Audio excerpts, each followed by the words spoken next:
A brand new life. A brand new life.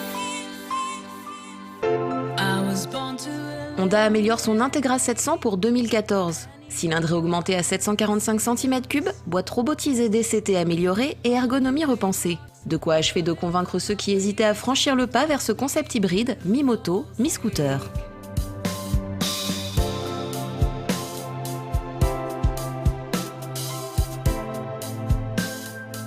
Au-delà des retouches esthétiques apportées à la face avant pour davantage d'agressivité, Honda a amélioré l'ergonomie du poste de pilotage. Largeur de selle réduite pour les petits et plus d'espace aux genoux pour les grands. Les marchepieds du pilote ont été élargis dans leur partie arrière. Par ailleurs, l'assise bénéficie d'un nouveau revêtement moins glissant. On note l'arrivée de leviers de frein avant et arrière réglables en écartement et un tableau de bord qui s'enrichit d'un indicateur de consommation instantanée et moyenne. Malheureusement, le petit coffre ne contient toujours pas de casque, mais on y trouve quand même une prise 12 volts.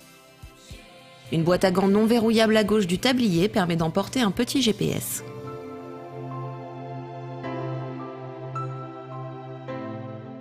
Le moteur du nouvel Integra 2014 a vu ce cylindré passer de 670 à 750 cm3, 745 plus exactement. On a donc une puissance légèrement supérieure qui passe de 52 à 55 chevaux et un couple qui lui aussi a augmenté un petit peu de 60 à 68 Nm. Ce qui est bien, c'est que ce gain de couple a permis d'optimiser par ailleurs le DCT.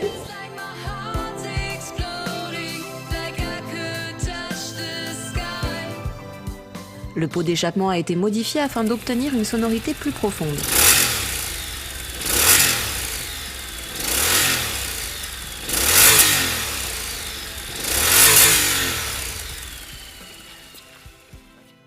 La boîte robotisée à double embrayage de deuxième génération a subi quelques modifications visant à la rendre encore plus souple et plus réactive.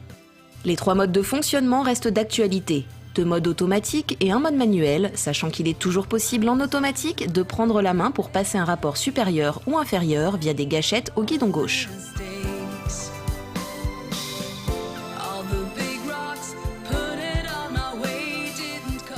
En effet, les rapports passent moins rapidement, ce qui est plus sensible lorsqu'on est en mode drive, c'est-à-dire le mode le plus cool.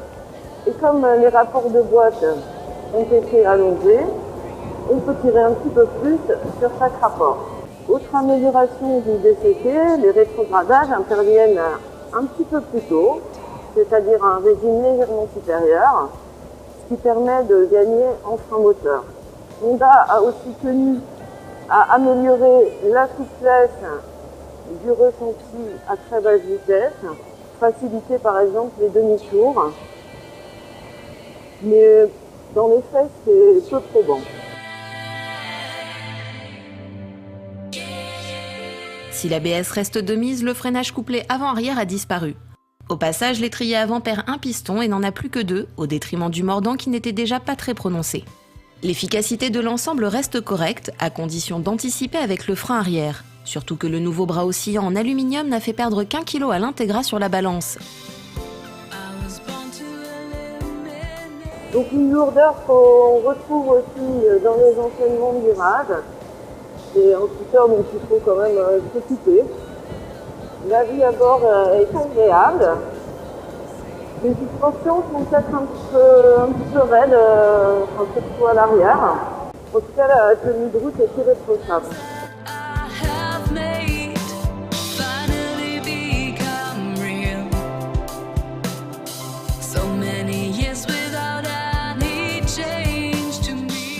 Pour ce qui est de la protection, l'Integra fait plutôt bien son boulot. Le pare-brise est efficace et ne gêne pas la vision. Par ailleurs, il n'y a pas beaucoup de remous à déplorer. Bon, il manque peut-être des protège-mains pour être parfait, mais globalement, c'est très satisfaisant. La pertinence de cette évolution ne fait aucun doute et l'augmentation de tarifs par rapport au modèle 2013 nous semble justifiée, même si l'on regrette vivement que les aspects pratiques n'aient pas été repensés.